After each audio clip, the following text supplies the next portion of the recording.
I've only read from a big boring textbook like this 6 times, even after 4 years of medical school. Why?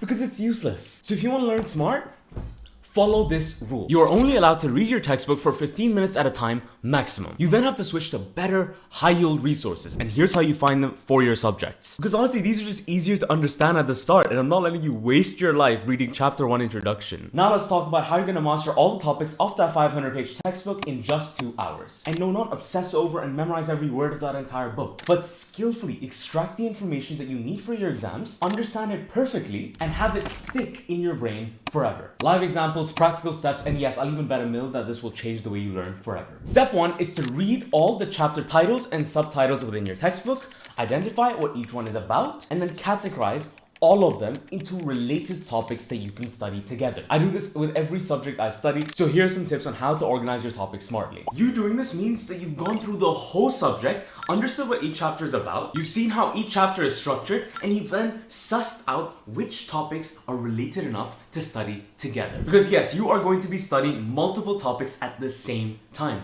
OMG, how do I do this? Don't cry just yet, I'll explain. Step 2, now that you're done with the pre-work, this is the time where you do the first read of the chapters. But you only read the basics of each of those chapters one by one. Skip the paragraphs of information, scan for structure, scan for definitions, examples, and then simple diagrams. You just want to be able to say that I know what this topic is about. The reason we only read the basics first is so that you can add the information in your brain in layers, taking in the easy concepts in first, then the medium, and then the more complex as you go along. Your textbooks are not organized this way, so you have to selectively read in those stages because your brain cannot absorb the advanced stuff without that base layer first. So why force in all of this knowledge by just rereading each bit of the textbook just because you don't understand it when you can easily spoon feed it layer by layer? And the reason you read multiple topics, so like 3 or 4 topics together, is so that you can compare them. You've grouped 2 to 4 of these topics together, they're related in some way, right? So what are the similarities and the differences between them? That comparison is how you teach your brain to organize the information,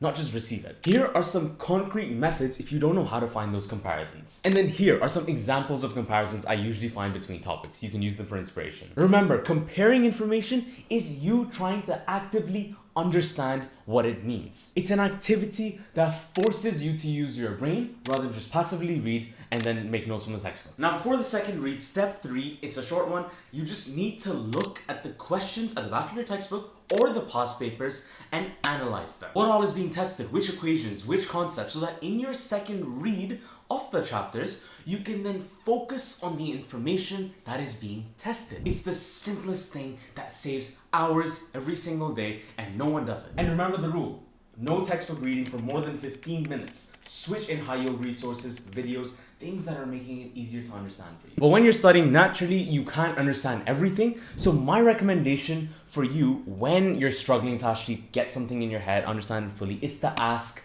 questions. And instead of using ChatGPT summaries or Google, use something like Consensus AI, where you can ask specific questions to explore the topic and then get the exact answers that you're looking for from verified scientific studies. It's a no-brainer. I would honestly highly recommend it for all students, but especially for the medical students and the ones doing STEM subjects when you're studying. For example, when I was at placement this week, I had to learn about adrenal gland tumors, and for a lot of them, it's kind of silly. It says if it's less than 4 centimeters, it's probably benign and you just take them out. But I wanted to see how accurate that was because you're kind of deciding whether someone has cancer or not, depending on some scans. And on Consensus, I searched it up and I could immediately see the reasoning laid out from the best research studies, the conclusions, there's data.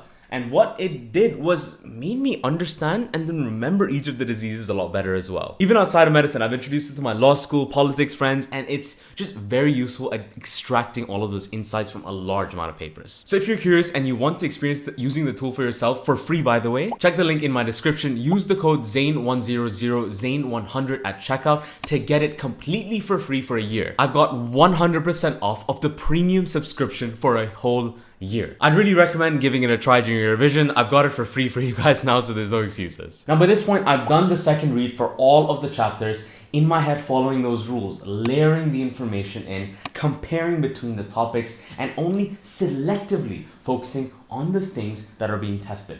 I know it's a lot to actually keep in your head while you're reading, but these are skills that you need to actually learn in order to make everything that you're doing in terms of studying effective. And now I do step number 4, which is a skill, a process of learning that I've taught myself in the last 2 years. And it's something that's changed the way I absorb information, how quick, how effective it is, how long it stays in my memory. And that is I create mind maps. And no, a mind map isn't just you putting the topic in the middle of the page and then drawing arrows out for all the information. That's not a mind map. A mind map is a visual drawing, a visual representation of the way 2 to 3 topics that you've studied link together, all the concepts within them link together in your head in a memorable way. These are what mine have looked like over the years. There's a huge variety depending on how much effort I actually put into them. The step that you add before you actually make the mind map is that you have to plan the mind map out during the reading. So you have to think about when you even start the topic, what could the central idea be that links these 2 to 3 topics together?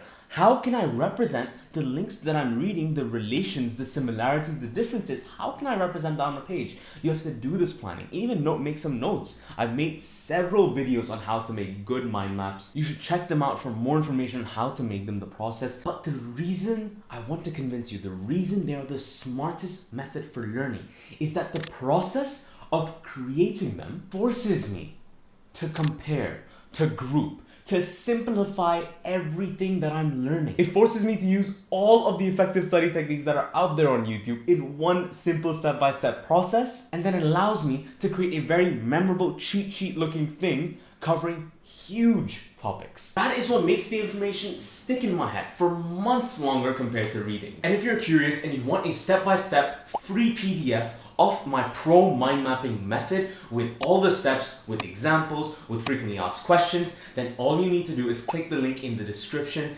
enter your email, and it will be delivered to you for free in just a few moments. So check it out. And finally, step 5 to master huge chapters in your textbook is by finishing off by doing practice questions. Again, I'm doing all of these things while I'm doing that second read, that first read, to make it as active as possible. That short time when I do want to actually study, make it as active and effective as possible. And this helps to test whether what I'm understanding is actually sticking. So even if you don't do it during your reading or whatever, if you save up 15 minutes after you've done the chapters, you've studied and understood them, even 15 minutes of questions will level up that study session hugely. In 2 hours of your studying now, you've grouped the chapters, you've analyzed the questions, you've read very selectively based on that, you've skimmed the basics of everything, and you've begun to build a mental structure of those topics. The second read of each of those chapters, the detailed mind maps, can come later. But my point with this entire video was to show you how to approach